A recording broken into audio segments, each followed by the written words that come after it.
थोड़ा सा सब्र करें।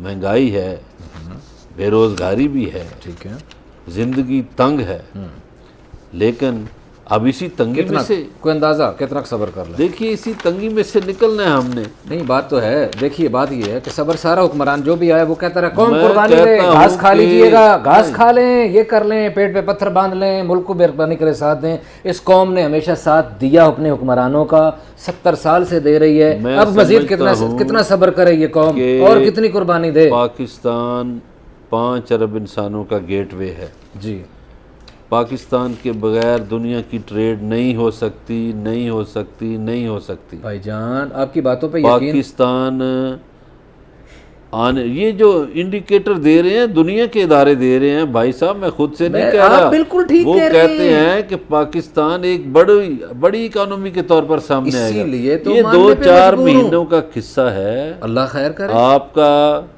पहिया चलना शुरू हो जाएगा। पहिया तो खैर आपका कंस्ट्रक्शन से चलना। और ये लुत्फ की बात देखें, इसमें पैसा बहुत लोग निकालेंगे, चूंकि इसमें स्याह धन सफ़ेद होगा।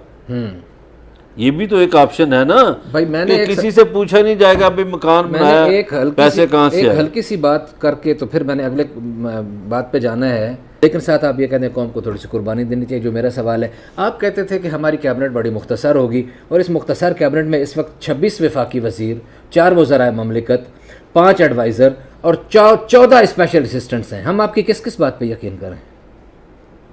इधर कुर्बानियाँ दीजिए ना, कुर्बानी कौन से मांगते हैं? अरे सुने। अच्छा, अब एक और सियाने मुशीर की बात करते हैं, सियाने वजीर की बात करते हैं। इतनी खूबसूरत गुफ्तगू, बड़े बेवकूफ़ हैं जो ये अपोजिशन वाले जो कहते हैं कि इन लोगों में तदब्बर नहीं है, फ़हम फरासत नहीं है, गुफ्तगू नहीं है। एक जुमला, एक बयान पाकिस्तान को 1 अरब रुपए का पड़ा।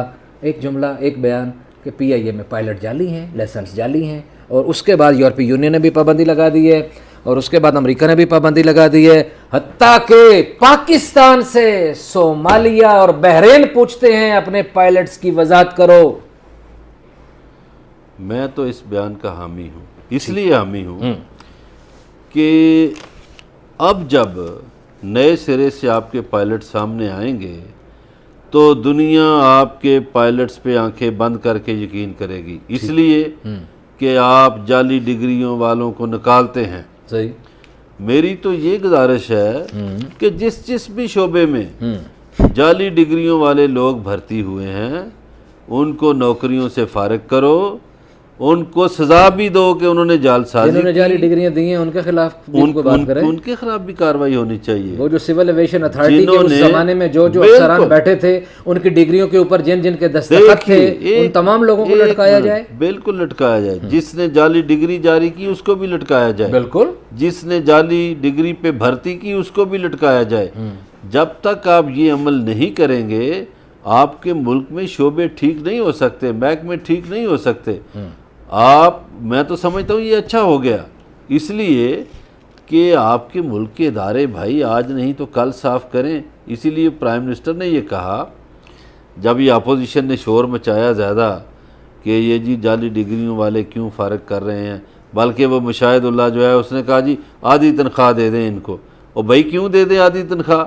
ये मुल्क का ख़जाना है, किसी के बाप का नहीं है। और इसी तरह जी माहिरीन मईशत ये कहते हैं कि PIA ने रवां साल 196 अरब रुपए का हदफ रखा था, जिसको उसमें से 100 अरब रुपए के खसारे का सामना है। उसकी वजह यह है कि PIA को अमेरिका के लिए 12 परवाज़ें ऑपरेट करने की खसूसी इजाज़त मिली थी, और ये इजाज़त जिन पर ज़्यादा तनकीद करते हैं ना ये लोग अरशद साहब पे, इन्होंने खसूसी रिक्वेस्ट करके अभी अप्रैल में ही ये इसकी मंजूरी ली थी, और ये अभी ये बंद हो गया इस खिताब के बाद। और उसके अलावा जनाब PIA की बरतानिया के लिए 23 परवाज़ें ऑपरेट करती थी, यूरोप के लिए 6 ऑपरेट करती थी। यूरोपीय यूनियन पे पाबंदी की वजह से 33 अरब रुपए से ज़ायद का नुकसान होगा। फिर उसके अलावा हज की फ़्लाइट्स नहीं जा रही, उसकी वजह से 12 अरब रुपए का नुकसान हो रहा है। उम्रा सीज़न नहीं लगा, उसकी वजह से 22 अरब रुपए का नुकसान हो रहा है। और ये सारी चीज़ें मिला के 100 अरब रुपए से ऊपर जा रही हैं। 196 अरब का हदफ था, 100 अरब का नुकसान होगा PIA को। अली रज़ा साहब, हमारे सियासतदान बातें बहुत करते हैं, अरशद मलिक साहब का इसमें कसूर नहीं। इसलिए नहीं कि आपने उनके हवाले एक ऐसा महकमा कर दिया जिसमें ओवर स्टाफिंग है, मैं ये मिसाल जो अगली देने लगा हूँ ये नहीं देना चाहता था, क्योंकि हम टीवी पे प्रोग्राम कर रहे हैं। आप देखिए कि जितने प्राइवेट टीवी चैनल हैं उनमें कितना स्टाफ है और उनकी क्वालिटी क्या है, और इनके मुकाबले में जो सरकारी टीवी है वहाँ बेतुके जाली डिग्रियों वाले और FA पास और पता नहीं कौन कौन से लोग भर्ती किए हुए हैं। ठीक है जी, सही। और उसकी परफॉर्मेंस क्या है? हमारे बिजली के बिलों से वो टीवी चलता है। एक खबर दे दूं आपको और? दे ना। उन्होंने एक नई तजवीज़ दी है कि जो हमारे 35 रुपए कटते हैं और उनमें से 10 रुपए वापदा लेते हैं और 25 रुपए उनको मिलते हैं। नई तजवीज़ फ्लोट हुई है कि लोगों के बिलों में से 100 रुपए काटने की इजाज़त दी जाए। ये समरी चली गई है, इंशाल्लाह मंजूर नहीं होगी लेकिन चली गई है। अब मुझे ये बताएं कि ये जो सरकारी टीवी है इसकी मार्केटिंग वाले लोग कुछ नहीं करते? वो हुसैन हक्कानी का एक चमचा इन्होंने बिठाया हुआ है, खावर अजहर नाम का। हालत ये है, हम पीटते हैं दूसरों के नक्शे पे, अपने ये सरकारी टीवी ने पाकिस्तान का अधूरा नक्शा दिखा दिया। 5 बंदों के खिलाफ इंक्वायरी हो रही है। नहीं, वो सिफारिश की है कि इनको निकाल दें PIO की सरबराही में। PIO जो कमेटी कंप्लीट होगी, अब गुजारिश ये है कि इन महकमों में आपने ओवर स्टाफिंग की। अच्छा, रेडियो है, जो FM और दूसरे रेडियो हैं, एक एक कमरे में रेडियो बनाया हुआ है, चल रहा है कामयाबी से।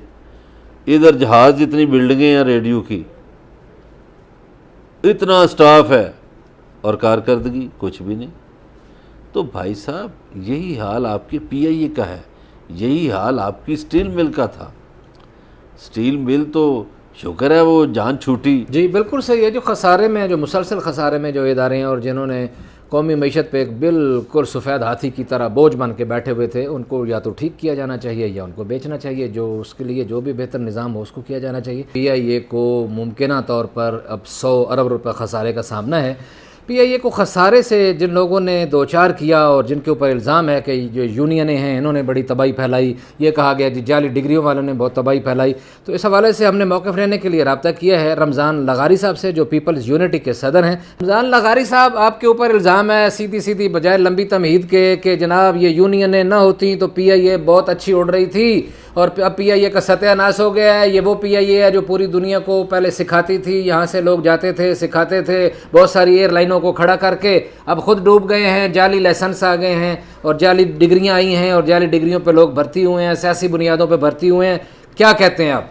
देखिए सर, अब ये जो चोरियां हुई हैं, आप खोले ना, आप खोले ना, ये जो 777 खरीदे गए परवेज मुशर्रफ के दौर में, ये चोरी किसने की? हमने खरीदे या परवेज मुशर्रफ साहब ने करमानी और अमन सईद के थ्रू वो खरीदे जिसमें खरबों रुपए की करप्शन खाई गई? और डायरेक्ट जो इंजन खरीदते हैं ये सारा, देखें सर, हम मजदूर हैं, ये हमारा आवाज इसलिए दबाना चाहते हैं कि ये खुल के चोरी करें, इनके खिलाफ हम टीवी पे ना बोलें, हम सड़कों पे ना आए, हम सर रोडों पे बहालत मजबूरी निकलते हैं। अभी जो मौजूदा CO साहब आए हुए हैं, अरशद मलिक साहब, ये जब इन्होंने चार्ज लिया, इन्होंने हमसे मुलाकात की और इन्होंने हमें यकीन दिलानी कराई कि मैं आया हूं और मैं आपकी PIA को ठीक करूंगा। तो सर ये 2 साल का अरसा गुजर गया है। अलवी साहब, आप देखें कि एक दिन भी अगर यूनियन कोई रोड पे आई हो, यूनियन ने हड़ताल की हो। आखिरी सवाल, इन शॉर्ट, ये जो जाली पायलट हैं, जाली डिग्रियां हैं, उसमें कौन कसूरवार है? ये किन लोगों को जाली लाइसेंस मिले, क्यों मिले, कैसे मिले? देखिए सर, इस पे जो है ना गवर्नमेंट ऑफ पाकिस्तान कसूरवार है, गुलाम सबर कसूरवार है। इसमें PIA और सिविल एविएशन के जो कौमी इदारे हैं उनको इतनी साख को नुकसान पहुंचाया गया। देखें सर, हम जाली डिग्री की हिमायत नहीं करते। अलवी साहब, अगर कोई चोर है, कोई जाली दे, उसको पकड़ो। अगर 260 लोगों पे आपने, उन्होंने कहा है कि सस्पेक्ट है, सस्पेक्ट का मतलब है मशकूक, शक की बुनियाद पे आपने इतनी एयरलाइन को दुनिया में, एक डूबी हुई एयरलाइन को आपने उतनी साख को नुकसान पहुंचाया कि लोग अभी हमारी टिकटिंग का जो रेशो था वो सर 60% कम हो गया है। लोग हमारा टिकट नहीं खरीदते। इसका कौन जिम्मेदार है? इसके पीछे एक साजिश हो रही है कि दोनों इदारों को बदनाम करके और इनको औने पौने बेचा जाए। और अलवी साहब, मैं आपके प्लेटफार्म पे ये वादा कर देता हूं कि अगर PIA के किसी SS की तरफ ये आंख उठा के देखेंगे, माजी की तरह पीपल्स यूनिटी मैदान में आएगी और अपनी जानों का नजराना न देगी। किसी हुकूमत के नुमाइंदे को, किसी जुल्फी बुखारी को हम PIA का कोई भी SS औने पौने बेचने नहीं देंगे। ये हमारे आबा अजदाद ने खून पसीने से कमाई करके ये बहुत शुक्रिया।